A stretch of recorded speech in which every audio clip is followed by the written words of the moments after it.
আসসালামু আলাইকুম।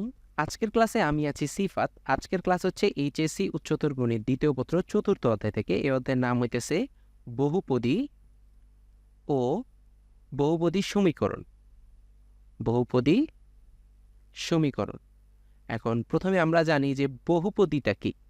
আমরা সাপোজ ধরে নিই যে P of x equals to 7x⁴ plus 6x⁴ plus 9x⁴ plus 3x³ plus 2x² plus x−9 এটা একটা আমাদের দেয়া আছে P of x equals to. এখন এখানে আমরা কি দেখতে পারতেছি, অনেকগুলো পদ আছে না? কয়টা পদ আছে? 1 2 3 4 5 6 7টা পদ আছে। যেহেতু এখানে অনেকগুলো পদ আছে সেহেতু এই পি অফ এক্সটাকে আমরা বলবো হইতেছে একটা বহুপদী। এখানে পি অফ এক্স হইতেছে একটা বহুপদী। এই বহুপদীর মধ্যে যেই চলকের ঘাতটা সবচেয়ে বেশি সেই চলক বিশিষ্ট পদকে আমরা বলবো হইতেছে মুখ্য পদ। কেমন? এইখানে আমরা দেখতে পারতেছি যে x⁴ এই ঘাতটাই কিন্তু সবচেয়ে বড়, মানে x⁴, এরপরে কিন্তু x⁵, 4 মানে সবগুলো কম। যার ঘাত বা পাওয়ারটা সবচেয়ে বেশি সেইটাকে আমরা বলবো হইতেছে মুখ্য পদ। মুখ্য পদ। আর মুখ্য পদ ব্যতীত অন্য সকল পদগুলোকে আমরা বলবো হইতেছে গৌণ পদ।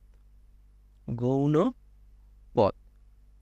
আর আমাদের মুখ্য পদের যে ঘাতটা থাকে, যেমন এখানে মুখ্য পদের ঘাত হইতেছে 6, এইটাকে বলে হইতেছে বহুপদী ঘাত।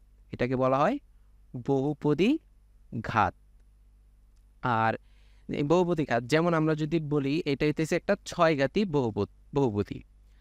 যেমন আমরা যদি বলি যে 2x² প্লাস 3x মাইনাস 9, এখানে আমরা সর্বোচ্চ ঘাত কত? সর্বোচ্চ ঘাত হইতেছে 2, তাহলে এইটাকে বলবো হইতেছে দ্বিঘাতী সমীকরণ, দ্বিঘাতী একটা বহুপদী।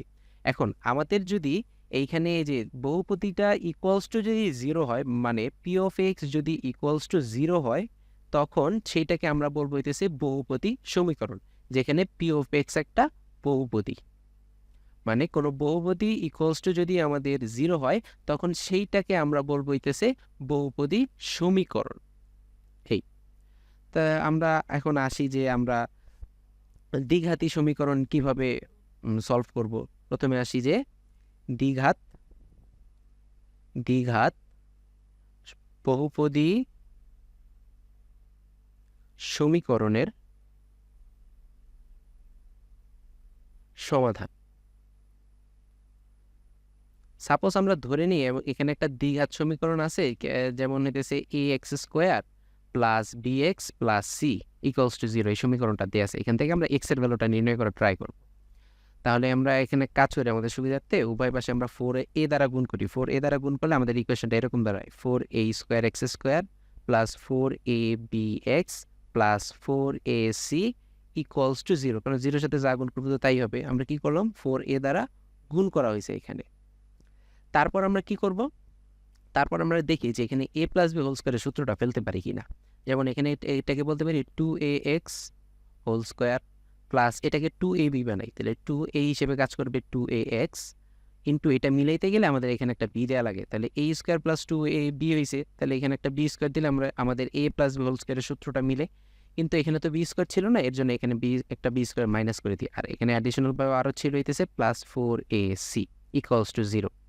বা এই যে এই এতটুকুকে আমরা বলতে পারি a প্লাস b হোল স্কোয়ারের সূত্রটা, তাহলে 4ax এটা হইতেছে a plus b whole square equals to, এখন এই জিনিসটাকে যদি আমরা ওই পাশে পাঠাই দিই তাহলে সেটা হইতেছে b² মাইনাস 4ac।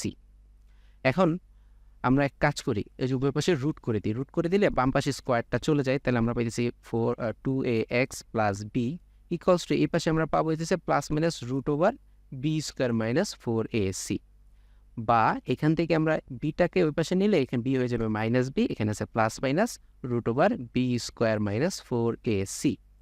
সুতরাং আমরা x সমান সমান কি পাইতেছি? এখানে x সমান সমান পাইতেছি হইতেছে minus B plus minus √ b² minus 4ac আর ডিভাইডেড বাই টুয়াইস a। এইটাই হইতেছে আমাদের x এর ভ্যালু, এইটাই আমাদের অ্যান্সার। এখন যদি এইটার মাধ্যমে এই ইকুয়েশনটা বা এই সলভটার মাধ্যমে যদি আমরা একটা এক্সাম্পল সলভ করতে চাই, তাহলে আমরা একটা এক্সাম্পল সলভ করি। যেমন হইতেছে আমাদের একটা ইকুয়েশন দেওয়া আছে 4x² minus 2x minus 7 equals to 0 হলে আমাদের বলছে যে x ইকুয়ালস টু 1। এখন এই সমীকরণটাকে আমরা a x square plus b x plus c এই ইকুয়ালস টু 0 এই সমীকরণের সাথে যদি কম্পেয়ার করি তাহলে আমরা এখানে এ হিসেবে পাবো 4, কারণ এক্স স্কোয়ারের সহগ এখানে 4, এখানে এ। তারপরে বি সমান সমান পাবো হইতেছে এক্স এর সহগ কত আছে -2, তাহলে এখানে -2, আর সি মানে কনস্ট্যান্ট ভ্যালুটা কত আছে -7, তাহলে সি ইকুয়ালস টু -7। তাহলে সুতরাং এক্স সমান সমান আমরা একটু আগে দেখে আসছি যে আমাদের সূত্রটা যে এরকম -b plus minus root over B square minus 4ac divided by twice A.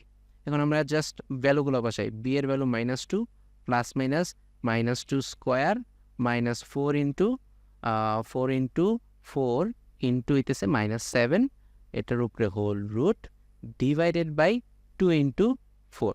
এখন এটাকে যদি আমরা একটু ক্যালকুলেট করি তাহলে এটা পাবো হইতেছে 4 plus minus root over 116 divided by 8। এই প্লাসের জন্য আমাদের একটা অ্যান্সার পাবো, আবার মাইনাসের জন্য একটা অ্যান্সার পাবো, মানে দ্বিঘাতির জন্য আমরা দুইটাই সলভ করবো। এইটা হইতেছে আমাদের এই ইকুয়েশনের অ্যান্সারটা। এই যে এই ইকুয়েশনের অ্যান্সার হইতেছে এইটা। এইভাবে আমরা ইকুয়েশনগুলো সলভ করব।